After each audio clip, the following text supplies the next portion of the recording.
لله والصلاة والسلام على رسول الله محمد بن عبد الله سيد الأولين والآخرين وعلى آله وصحبه ومن تبعهم بإحسان إلى يوم الدين وأشهد أن لا إله إلا الله وحده لا شريك له وأشهد أن محمدًا عبده ورسوله صلى الله تعالى عليه وآله وسلم أما بعد فأعوذ بالله من الشيطان الرجيم قل بفضل الله وبرحمته فبذلك فليفرحوا هو خير مما يجمعون وقال صلى الله تعالى عليه وآله وسلم خیرکم من تعلم القرآن وعلمہ۔ ماشاءاللہ بڑی خوبصورت نصیحت تو آپ نے سن لی ہے ہمارے فاضل بھائی محترم فضیلت الشیخ مولانا نجیب اللہ طارق صاحب حافظہ اللہ ان کو صحت کے ساتھ، سلامتی کے ساتھ، ایمان کے ساتھ اور خدمت دین کے ساتھ لمبی زندگی عطا فرمائے، اور ہم سب کو توفیق دے کہ ہم واقعتاً اپنی زندگی میں سچائی کو اختیار کریں، سچ بولیں۔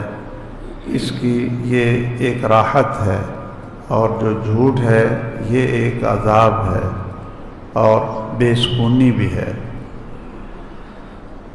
میں صرف دو باتیں آج عرض کرتا ہوں انشاءاللہ تھوڑے سے وقت میں۔ پہلی بات کا تعلق ہے کہ جو ہم نے ایک موضوع شروع کیا تھا، جو مسلسل درس میں تشریف لا رہے ہیں، کہ پہلے ہم نے کچھ اللہ ذوالجلال کی پہچان، اللہ کی توحید کے بارے میں باتیں کی تھی، اور پھر رسول مکرم صلی اللہ تعالیٰ علیہ وسلم کی عظمت، آپ کا احترام، آپ کے ساتھ محبت اور آپ کی اتباع اور پیروی، اس کے بارے میں کافی درس میں نے دیے تھے۔ اسی طرح اخلاق کے بارے میں بھی، جس میں سچائی بھی تھی، بڑوں کا احترام، والدین کا احترام، یہ چیزیں بھی آپ کو یاد ہوں گی کہ میں اپنے درسوں میں کثرت سے ذکر کرتا رہا۔ اور پھر ایک سلسلہ شروع کیا کہ ہمیں علم آئے، تعلیم کا سلسلہ، کہ طہارت کے پہلے ہم نے مسائل شروع کیے تھے، آپ کو یاد ہوگا، اور پھر غسل کے، پھر وضو کے، پھر جسم کی صفائی ستھرائی کے مسائل ذکر کیے، سوال جواب کی نشست بھی آپ جانتے ہیں ہوئی، اور اللہ تعالیٰ نے لوگوں کو فائدہ پہنچایا کہ جن مسائل کا پتہ ہی نہیں تھا، ساری زندگی وہ احادیث سنی نہیں تھی، وہ اللہ ذوالجلال نے آپ کے سامنے کروا دی۔ اللہ تعالیٰ ہم سب کو توفیق دے۔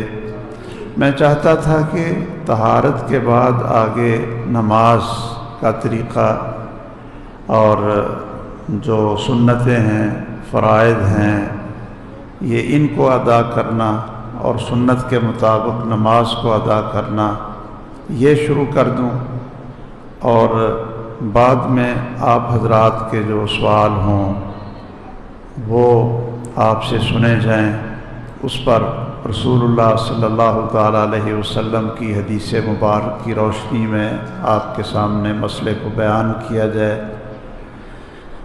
یہ انشاءاللہ آئندہ مہینے سے، جو اگلا مہینہ آئے گا، تو اس میں انشاءاللہ نماز کا مسائل شروع کریں گے، نماز کا طریقہ، کھڑے ہونے کا طریقہ، سترے کا اہتمام، اس لیے کہ وضو کے بعد جو سب سے بڑا دین کا کام ہے وہ نماز ادا کرنا ہے۔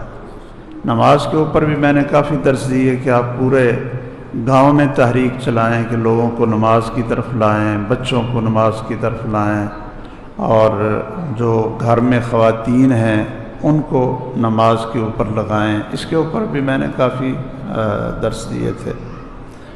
تو یہ تو انشاءاللہ آئندہ درس سے شروع کریں گے۔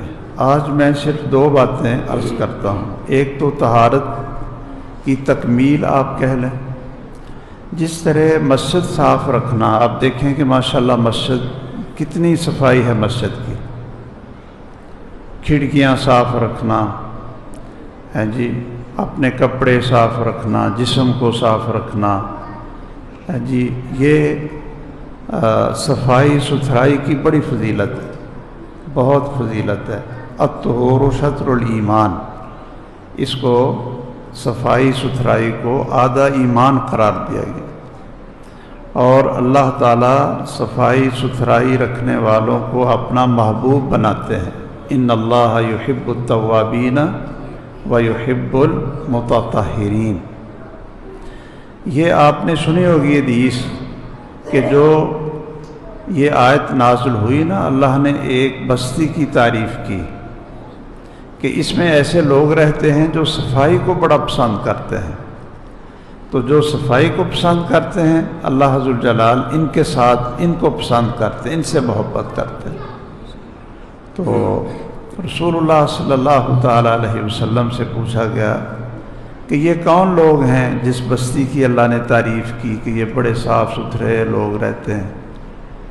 تو آپ نے فرمایا کہ یہ اہل قباء ہیں، یہ جو قباء میں رہتے ہیں نا۔ اب وہ کیا کرتے تھے؟ حالانکہ مدینے والے صاف نہیں رہتے تھے، مدینے والے بھی تو صاف ستھرے لوگ تھے نا، رسول اللہ صلی اللہ علیہ وسلم، ان کے صحابہ اور وہاں رہنے والے لوگ، لیکن تعریف اس میں یہ قباء والوں کی۔ تو قباء والے کیا کرتے تھے؟ ان کی جو عادت تھی وہ یہ تھی کہ قضاء حاجت کے بعد وہ پانی کے ساتھ صفائی کرتے تھے۔ کانوا یستنجون بالماء، پانی کے ساتھ صفائی کرتے تھے۔ اور جو دوسرے لوگ تھے وہ صرف ڈھیلے کے ساتھ بھی صفائی کر لیتے تھے، ویسے نماز پڑھ لیتے تھے۔ تو مٹی کے ساتھ، مٹی کے ڈھیلوں کے ساتھ بھی صفائی ہو جاتی ہے، نماز پڑھ سکتے ہیں آپ، لیکن دھونے سے صفائی زیادہ ہوتی۔ کیوں جی؟ دھونے سے صفائی زیادہ ہوتی ہے پانی سے، اس لیے اللہ ذوالجلال نے ان کی تعریف کی کہ یہ لوگ صفائی پسند ہیں۔ تو صفائی صرف جسم کی، کپڑوں کی، مسجد کی، بلکہ صفائی گھر کی بھی ہونی چاہیے۔ اور گھر کی بھی صفائی آپ کرتے ہوں گے ماشاءاللہ، امید ہے گھر میں بھی، فرش بھی، باورچی خانہ بھی، سین بھی، کھڑکیاں بھی، گھر کی صفائی بھی آپ کر لیتے ہوں گے۔ لیکن میں ایک حدیث آج سنانے لگا ہوں کہ ہمیں اپنے دروازے کے باہر جو گلی ہے نا، جو بازار ہیں مسلمانوں کے، یہ بھی صاف ستھرے ہونے چاہیے۔ ہمارے گاؤں کی نالیاں ہیں، سڑکیں ہیں، آس پڑوس میں کئی دفعہ آپ نے دیکھا ہوگا ایک جگہ پر پانی کھڑا اور کوئی اس کو نکالتا نہیں، تو اس میں کیا پیدا ہوتا ہے؟ بدبو بھی پیدا ہوتی ہے اور مچھر بھی پیدا ہوتا ہے، ایسے ہی ہے نا۔ اور وہی مچھر پھر ہمارے بچوں کو، ہمیں وہ کاٹتا بھی ہے، تکلیف بھی ہوتی ہے، اور ساتھ بیماریاں بھی پھیلتی ہیں۔ تو کیا صفائی کے اندر یہ چیز نہیں آتی؟ رسول اللہ صلی اللہ علیہ وسلم نے فرمایا کہ میرے صحابہ صرف یہ جسم کی، مسجد کی، گھروں کی صفائی نہ کرو، اپنے سینوں کی صفائی بھی کرو۔ نظفوا افنیتکم، جو تمہارے گھر کے آگے کھلی جگہ ہے نا، ان کی بھی صفائی کرو۔ باہر سڑکیں ہیں، نالیاں ہیں، ان کی بھی صفائی کرو۔ فَإِنَّ الْيَهُودَ، کہ یہودی ان کے سین بڑے گندے ہوتے ہیں۔ میں رمضان سے پہلے وہاں گیا برطانیہ، تو جہاں سے گزرے ہیں نا پورا شہر مانچسٹر، وہاں میں بیٹے کے پاس رہا اور باقی شہروں میں درس کے لیے جاتا تھا۔ وہاں نہ مکھی دیکھی نہ مچھر دیکھا، سڑکیں صاف بالکل، کوئی کوڑا، کوئی کرکٹ، کوئی گندگی، کوئی چیز نہیں دیکھی۔ تو مجھے رسول اللہ صلی اللہ علیہ وسلم کی حدیث یاد آئی کہ بھئی آپ نے فرمایا تھا مسلمانوں تم اپنے سینوں کو، اپنے رستوں کو تم صاف رکھو۔ یہودی صفائی نہیں کرتے ہیں، یہ گندے لوگ ہیں۔ تو اب پتہ نہیں گندے لوگ ہم بن گئے ہیں اور صاف ستھرے لوگ وہ بن گئے۔ رسول اللہ صلی اللہ علیہ وسلم نے اتنی سختی کی۔ آپ شیخ صاحب بتا رہے تھے نا کہ لعنت کیا ہوتی ہے، لعنت جس آدمی کے اوپر لعنت پھٹکار ہو۔ رسول اللہ صلی اللہ علیہ وسلم نے فرمایا کہ جو آدمی سڑکوں پر پیشاب کرتا ہے، گندگی پھینکتا ہے، بیٹھنے والی جگہوں پر گندگی پھینکتا ہے، آپ ذرا سن لیں اس حدیث کو، بازاروں میں جہاں سے لوگوں نے گزرنا ہے وہاں گندگی کرتا ہے، پیشاب کرتا ہے، یا جو سائے کی جگہ جہاں لوگوں نے بیٹھنا ہوتا ہے وہاں گندگی پھینکتا ہے، اس پر اللہ ذوالجلال کی لعنت ہے۔ یعنی یہ لعنت والے کام ہیں کہ لوگ بھی لعنتیں کرتے ہیں اس کے اوپر، جو دیکھیں گے گزرنے والا کہے گا یہ کیسا ملعون بندہ ہے، اللہ اس سے لعنت کرے، اللہ اس سے پھٹکار کرے، انہیں راہ گندہ کر چھڑے، اور بندہ اپنا ناک چھپ پر کپڑا رکھ کے ادھر سے گزرتا ہے، یار کتنی گندگی ڈالی ہوئی ہے۔ تو ہمیں اپنی سڑکیں، اپنے محلے کی گلیاں، مسجد کا ارد گرد، پورے گاؤں کی صفائی کرنی چاہیے۔ اور یہ ذمہ داری کس کی ہے؟ میرا خیال آسمان سے فرشتے آئیں گے تو وہ پھر صفائی کر دیں، کیوں جی؟ یا حکومت پولیس بھیجے اور آپ کی گلیوں کی صفائی کر جائے، آپ کے گھروں کی بھی صفائی کر جائے، یا پھر فوج کی ڈیوٹی لگا دیں کہ وہ آپ کی گلیوں کی اور آپ کی نالیاں وہ صاف کر دے۔ کیا خیال ہے؟ ہمیں ہاتھ اللہ نے کس لیے دیے؟ یہ جو مسجد کے امام اور خطیب ہیں یہ پورے گاؤں کی قیادت کرتے ہیں، اس لیے کہ اس منبر پر کھڑا ہونے والا، اس مصلی پر کھڑا ہونے والا وہ رسول اللہ صلی اللہ علیہ وسلم بھی تھے، اور ساتھ ابو بکر بھی، عمر بن خطاب بھی۔ جو خلیفہ ہوتا تھا وہ مسجد کا امام اور منبر کا خطیب ہوتا تھا، کیوں جی؟ یا یہ کہہ لیں کہ جو مسجد کی امامت کراتا تھا اور جو منبر پر کھڑا ہوتا تھا وہی خلیفہ ہوتا تھا، یہ کہہ لیں، کیوں جی؟ یہ زیادہ بہتر ہے۔ تو جو نماز نہ پڑھا سکے، جو خطبہ نہ دے سکے، جو مسجد کی صفائی نہ کر سکے، مسجد بنا نہ سکے، اس کو مسلمانوں کا امیر اور خلیفہ بننے کی اجازت نہیں ہے۔ حضرت ابو بکر رضی اللہ تعالیٰ عنہ کو جب خلیفہ بنایا گیا تو حضرت عمر نے جب ان کے ہاتھ پر بیعت کی تو کیا کہا تھا؟ آپ لوگوں کو یاد ہے؟ حضرت ابو بکر رضی اللہ تعالیٰ عنہ نے حضرت عمر سے کہا کہ ایسے شور بڑھ جائے گا، اختلاف بڑھ جائے گا، آپ ہاتھ آگے کرو، آپ کے ہاتھ پر میں بیعت کر لیتا ہوں۔ تو حضرت عمر رضی اللہ تعالیٰ عنہ نے ایک ہی دلیل دی تھی، ایک دلیل دی۔ انہوں نے کہا کہ رسول اللہ صلی اللہ علیہ وسلم نے اپنی زندگی میں یہ مصلی کا امام کس کو بنایا تھا؟ آپ کو بنایا تھا۔ جو مصلی کا امام ہے وہ مسلمانوں کا بھی امام اور خلیفہ بنے۔ تم ہاتھ آگے کرو، میں تمہارے ہاتھ پر بیعت کرتا ہوں۔ تو حضرت عمر رضی اللہ تعالیٰ عنہ نے ابو بکر کے ہاتھ پر بیعت کی، وہاں لوگوں نے بیعت کی، پھر مسجد میں جا کر وہ پھر بیعت عام ہوگی، سب مدینے والوں نے آپ کے ہاتھ پر بیعت کر لی۔ یہ جو شیخ صاحب کہہ رہے تھے نا کہ ہمارا آرمی چیف، ہمارے سیاستدان، ہمارے وزیر، ہمارے جج، ہمارے، وہ جھوٹ بولتے ہیں جی، تو کیا تو جھوٹ نہیں بولیں گے تو کیا کرنا انہوں نے؟ کیا انہوں نے کبھی خطبہ دیے؟ کیوں جی؟ درس دیا کبھی قرآن مجید کا؟ کبھی انہوں نے نماز پڑھائی؟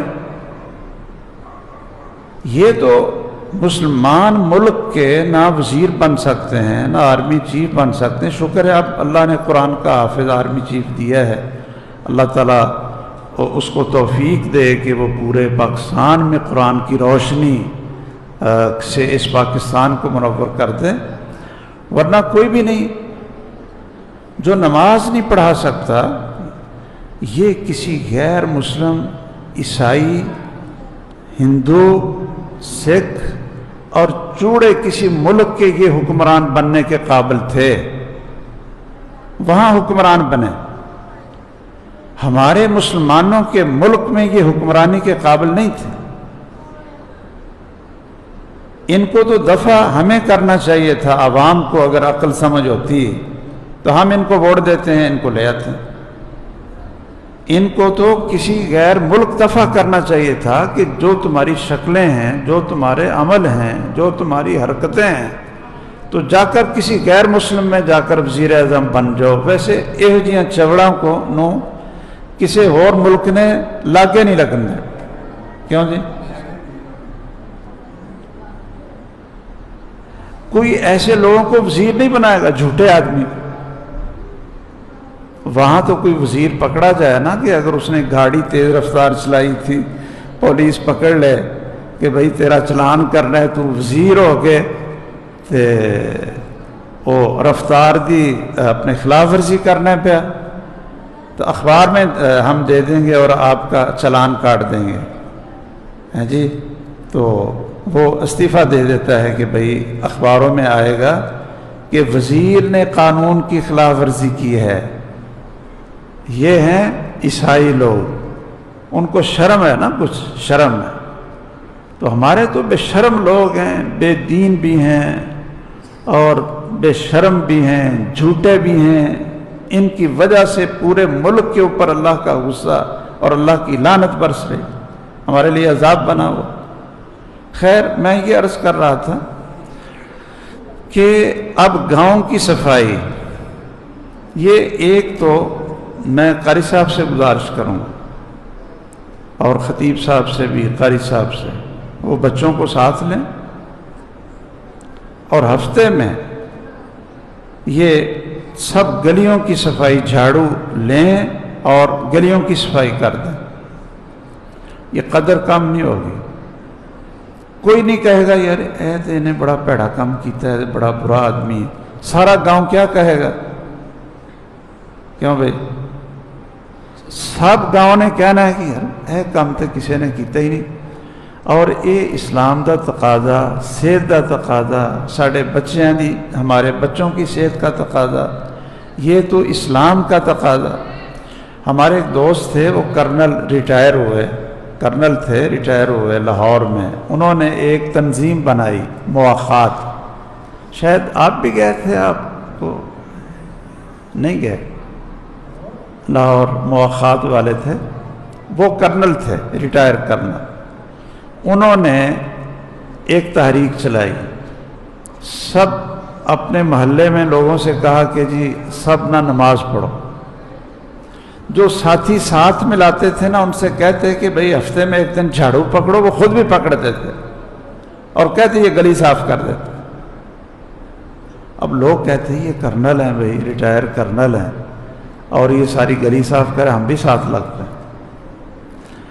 یہ ذمہ داری گاؤں کے نمبردار کی بھی ہے، وہ نیچے منہ کر رہے ہیں، یہ ان کی بھی ذمہ داری کہ ہر گلی میں جائیں، لوگوں کو ساتھ لیں اور کہیں کہ بھئی یہ گلی آپ کی کتنی گندی، ہمیں یہ بیماری ہے کہ ہم گزر رہے ہوتے ہیں اور نالی بند ہو گئی، کوئی اس میں اینٹ گر گئی یا کسی نے کوڑا پھینک دیا تو نالی بند ہو گئی، اب سارا پانی سڑک میں اس میں گلی میں آ رہا، ٹھیک ہے؟ آپ شلوار اٹھا کر آپ گزر جائیں گے، آپ اینٹیں رکھ کر گزر جائیں گے، اتنی ہمت نہیں کریں گے کہ کوئی چھوٹی سی لاٹھی پکڑ کر یا ہاتھ پہ شاپر چڑھا کر یہ اینٹ نکال دیں اور وہ لکڑی سے وہ نالی کو صاف کر دیں تاکہ پانی سڑک پر نہ آئے، پانی آگے گزر جائے۔ یہ کام کتنی محنت کا ہے نوجوانوں، کیوں بھائی چلو بابیاں نوں تے اسی نہیں کہہ سکتے، ساڑے بزرگ نے اے بابا جی یہ گلاں سنو، سناؤ انہاں نوں گلاں، ہاں جی اے چھڑ دیو، کیوں بھائی نوجوانوں کتنا ٹائم لگے گا؟ وہ ہمارے شیخ صاحب ہی نا اس طرح کی باتیں بڑی کئی حکمت والی سناتے ہیں۔ ان کو شاید ان کے ابو نے سنائی تھی کہ ابھی پاکستان نہیں بنا تھا، انگریز کا دور تھا، تو ایک مسجد کے آگے سے نالی گزرتی تھی، تو اس میں نا کوئی اینٹ کسی نے گرا دی اور وہ نالی بند ہوگی، پانی وہ مسجد کے دروازے پہ آنا شروع ہو۔ اب جو بھی نمازی آتا ہے وہ کیا کرتا ہے، ادھر سے ہو کر مسجد میں چلا جاتا، وہ اینٹ نہیں نکالتا۔ اچھا جب دیکھا کہ پانی اوپر چڑھ گیا تو پھر وہاں اینٹیں پڑی تھی، کوئی اینٹ رکھتا ہے، پاؤں رکھ کر مسجد میں چلے جاتا۔ اچھا پھر پانی اور چڑھ گیا، وہ 2 اینٹیں رکھتا ہے اور پاؤں رکھ کر مسجد میں چلے جاتا۔ کوئی انگریز گزرا ادھر سے، اس نے دیکھا بھی یہ مسلمان اینٹیں رکھ کر مسجد میں جا رہے ہیں، تو یہ وجہ کیا؟ دیکھا اس نے کہ نالی بند ہے، نالی بند ہے۔ اچھا اب یہ دیکھیے ذرا کتنی خوبصورت بات ہے، وہ اپنی گاڑی سے نیچے اترا اور اس نے بازو اوپر کیے اور وہ اینٹ اس سے نکال دی، ساتھ اس کو ایسے مارا، وہ نالی صاف ہوگی، وہ سارا پانی آگے چلا گیا۔ تو اس نے نمازیوں سے اجازت مانگی کہ اگر اجازت ہو تو میں ٹوٹیوں سے اپنا ہاتھ صاف کر لوں، دھو لوں۔ تو نمازیوں نے ماشاءاللہ کہا کہ اے تو ساڑی ٹوٹیاں پلیت کرنی، دوڑ جائے تو۔ ایسی جاہل قوم، ایسی اجھٹ قوم، بے وقوف قوم کبھی دیکھی آپ نے؟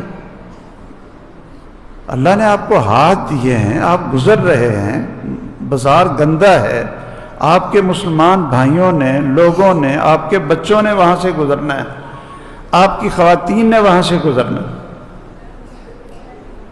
آپ اپنی اس بستی کو صفائی کے لحاظ سے پہلے یہاں سے شروع کر لیں، ایک مثالی بستی بنا دیں، مثالی۔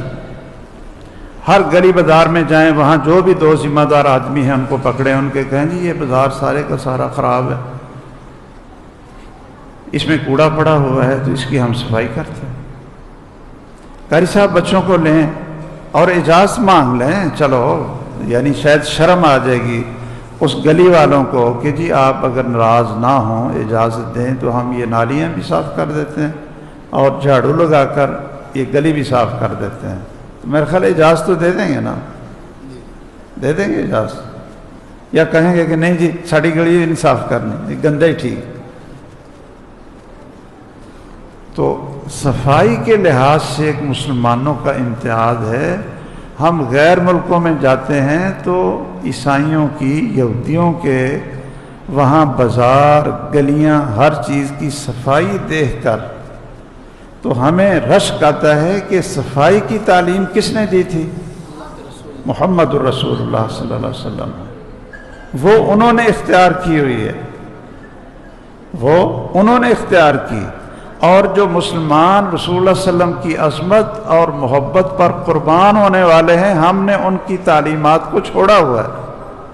اپنے گاؤں کو صاف کرنا کوئی عیب نہیں ہے، یہ مثالی گاؤں بنائیں۔ مجھے امید ہے کہ قاری صاحب بھی اور یہاں کے جو ذمہ داران حضرات تشریف فرما ہیں، آپ اس پر غور کریں گے، پڑھے لکھے بھی ہیں آپ، اور نوجوانوں کو آپ اکٹھا کر لیں، 8-10 نوجوان جھاڑو پکڑ لیں، صفائی کر دیں گلی کی، اللہ بھی راضی ہوگا، خوش ہوگا، اللہ بھی محبت کرے گا، اور انشاءاللہ دنیا میں بھی آپ کی عزت بڑھے گی، آپ کی بدنامی یا آپ کو کوئی برا نہیں کہے، آپ کو برا نہیں کہے۔ تو ایک تو میں نے یہ گزارش کرنی تھی تاکہ صفائی کا جو ہمارا موضوع تھا وہ مکمل ہو جائے۔ تو اب میں یہ امید رکھوں کہ انشاءاللہ اس ہفتے آپ حضرات یہ کوشش کریں گے، کیوں بزرگوں، نمازیوں، کیوں جی بابیو، کوئی آپ کی بات مان لے گا نا نوجوان، آپ کہیں چلو بیٹا میں بھی ساتھ لگتا ہوں آپ کی، یہ کون سا ہے بعد میں ہاتھ دھو لیں گے، بعد میں نہا لیں گے جا کر، تو گاؤں کو صاف کر دیں، مثالی گاؤں بنا دیں صفائی کے لحاظ سے۔ دوسری بات جو زیادہ وقت ہو گیا، دوسری بات جو میں نے بہت ضروری عرض کرنی تھی وہ یہ ہے کہ ان دنوں میں ہمارے دینی مدارس میں نیا سال شروع ہوتا ہے، تعلیم کا نیا سال شروع ہوتا ہے۔ حفظ کے مدارس ہیں اور اسی طرح جو عالم بنانے کے، مفتی بنانے کے مدارس ہیں، اور ہمارے جامعات میں ڈبل ایم اے تک، ایم اے اسلامیات اور ایم اے عربی، وہاں تک بچوں کو پڑھایا جاتا ہے، وہاں تک بچوں کو پڑھایا جاتا ہے۔ کھانا بھی اللہ کے فضل سے وہاں اللہ کی توفیق سے ہم دیتے ہیں، ان کی دوائی کا ان کی پڑھائی کا کوئی فیس نہیں، شاید داخلہ فیس ایک فارم پر کرنے کے لیے صرف رکھی ہوئی ہے، باقی کوئی ماہانہ فیس نہیں۔ تو آپ اپنے بچوں کو یا اپنے آس پڑوس کے بچوں کو، خاندان کے بچوں کو، قاری صاحب سے گزارش ہے کہ وہ اس موضوع پر ایک جمعہ پڑھائیں، بچوں کو تیار کریں کہ وہ قرآن کے حافظ بنیں اور دین کے عالم اور مفتی بنیں، دین کے عالم بنیں، قرآن اور سنت کو سیکھیں۔ دیکھیے دنیا میں کون سا علم ہے، کون سی ڈگری ہے جو سب سے اونچی، اعلیٰ اور افضل ہے؟ کیوں جی بتائیے؟ قرآن مجید کا حافظ اور دین کا عالم، یہ سند اور ڈگری سب سے اونچی ہے، یا ڈاکٹر بن جائے، انجینئر بن جائے، سائنسدان بن جائے، یہ ڈگری سب سے اعلیٰ اور سب سے اللہ کے ہاں اونچی ہے؟ کون سی ڈگری اونچی ہے؟ بھائی رسول اللہ صلی اللہ علیہ وسلم نے فرمایا خیرکم من تعلم القرآن وعلم، کہ تم میں سب سے بہتر وہ ہے جو قرآن سیکھتا اور سکھاتا۔ رسول اللہ صلی اللہ علیہ وسلم سب سے اعلیٰ تھے، سب سے اعلیٰ تھے، ان کے پاس ڈگری کون سی تھی؟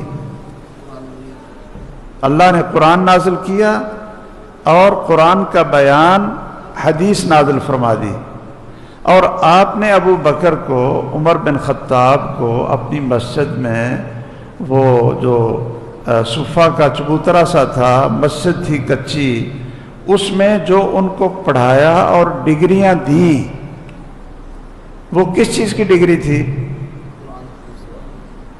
کیا ان کو انجینئر بنایا تھا، سائنسدان بنایا تھا؟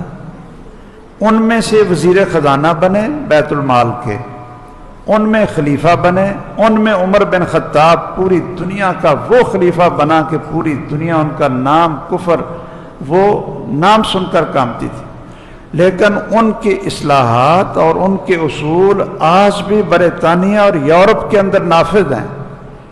قوانین عمری قوانین، ہمارے جو ماشاءاللہ وزیر خزانہ آتے ہیں نا باہر سے، عالمی بینک سے، تو کیا چاند چڑھاتے ہیں بھائی؟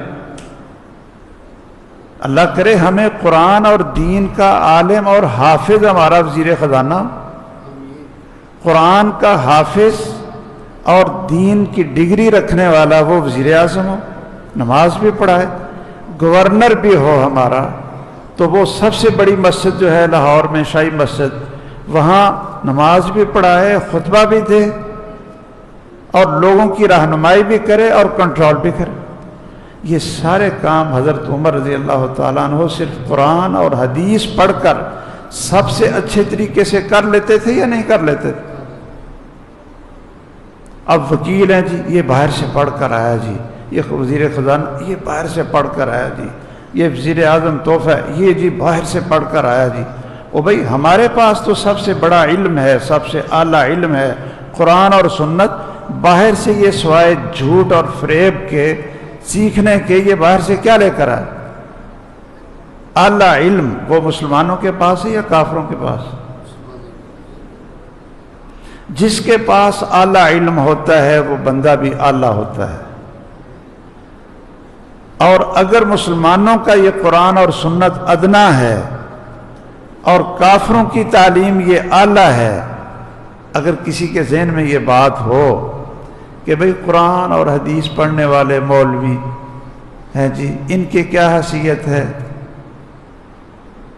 تو یاد رکھیے وہ معاشرہ بدقسمت بھی ہے، اور اس سے بڑا کفر کیا ہے کہ قرآن اور سنت کو ادنا تعلیم سمجھا جائے اور انگلش اور سائنس اور ڈاکٹری کو اعلیٰ تعلیم سمجھے، اس کو ادنا سمجھا جائے۔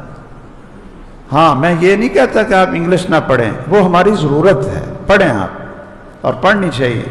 ڈاکٹر بھی ہمارے اندر پیدا ہوں، انجینئر بھی ہوں، سائنسدان بھی ہوں، سارا کچھ ہوں، لیکن سب سے پہلے وہ قرآن کے حافظ اور دین کے عالم ہوں، اور ساتھ ان کو ڈاکٹر بھی بناؤ۔ وہ ایک ضرورت ہے ہماری، اور مقصد کیا ہے؟ اقرأ بسم ربک الذی خلق، خلق الانسان من علق، اقرأ وربک الاکرم۔ سب سے پہلا حکم ہمیں کیا ہے کہ پڑھو، پڑھو۔ تو قرآن کے علاوہ سب کچھ پڑھو۔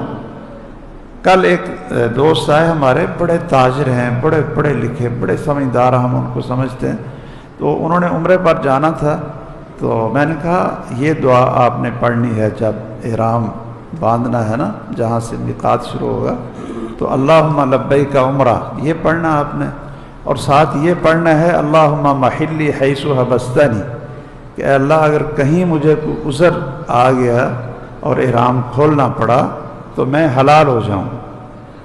تو اگر اس کو احرام کھولنا پڑے عمرہ کرنے سے پہلے کسی وجہ سے، اگر وہ یہ دعا پڑھ لے، یہ اللہ سے یہ عہد کر لے، تو اس پر قربانی نہیں پڑتی۔ تو میں نے کہا یہ بھی آپ لکھ لو۔ وہ چشمہ نکالا، اس نے کاغذ مجھ سے لیا، اچھا جی، کہتا جی یہ نا مجھے لکھنا نہیں آتا عربی، یعنی اللہم لبیک عمرتن اور اللہم محلی حیث حبستنی، یہ نا مجھے لکھنا نہیں آتا۔ میں نے کہا انگلش تو آپ بہت اچھی لکھتے ہوں گے؟ کہتے ہیں ہاں جی، انگلش تو میں فن لکھتا ہوں۔ تو میں نے کہا اردو بھی لکھ لیتے ہیں، حساب کتاب بھی کہا ہاں جی وہ لکھ لیتے ہیں۔ میں نے کہا عربی نہیں لکھنی آتی، یہ ہمارے نبی کی زبان تھی نا، قرآن کی زبان تھی، ہے جی، اور وہ انگریز کی زبان تھی، انگریزی بڑی آتی ہے لکھنی، تو عربی لکھنی، دعا لکھنی نہیں آتی، دعا لکھنی نہیں آتی۔ میں نے کہا کبھی سوچا آپ نے کہ مسلمان ترقی کیوں نہیں کرتے؟ میں نے کہا لاؤ پھر ہمارا کام ہے لکھنا، میں آپ کو لکھ کر دے دیتا ہوں، شرم دلائی اس کو۔ تو بھائیو ہمارا سارا کچھ بگڑا ہوا ہے کام، تو ہماری یہ گزارش ہے کہ اب داخلے ہمارے شروع ہیں، آپ اپنے گاؤں سے بچوں کو تیار کریں قرآن حفظ کے لیے اور دینی مدارس میں پڑھنے کے لیے۔ اس میں انشاءاللہ آخرت کا فائدہ تو ہے ہی ہے کہ انسان بنیں گے، قرآن کے عالم بنیں گے، مفتی بنیں گے، خطیب بنیں گے، آپ کا اللہ کرے مدینہ یونیورسٹی میں آگے داخلہ ہو جائے گا، اور دنیا کا بھی فائدہ ہے کہ آپ کے پاس ڈبل ایم اے کی ڈگری ہے، آپ کسی بھی اسکول اور کالج میں آپ ٹیچر بھی بھرتی ہو سکتے ہیں، آپ کے بچے ٹیچر بھی۔ اور ہمارے جو مدارس کے پڑھے ہوئے انہوں نے ڈبل ایم اے ہم سے کیے، پھر ایم فل کر کے پی ایچ ڈی کر کے آج وہ بڑی بڑی یونیورسٹیوں کے شعبوں کے ہیڈ بھی ہیں، اور وہاں ڈاکٹر ہیں، پروفیسر بھی ہیں، ہمارے شاگرد جامعہ سلفیہ سے پڑھے ہوئے ہیں، ہمارے مرکز تربیہ سے پڑھے ہوئے ہیں۔ وہ اسکول نہیں گئے، انہوں نے پی ایچ ڈی تک وہاں ہمارے پاس ہی پڑھا ہے۔ اللہ حضر جلال نے ان کو دنیا بھی خوبصورت بنا دی اور دین بھی ان کا خوبصورت بنا دی۔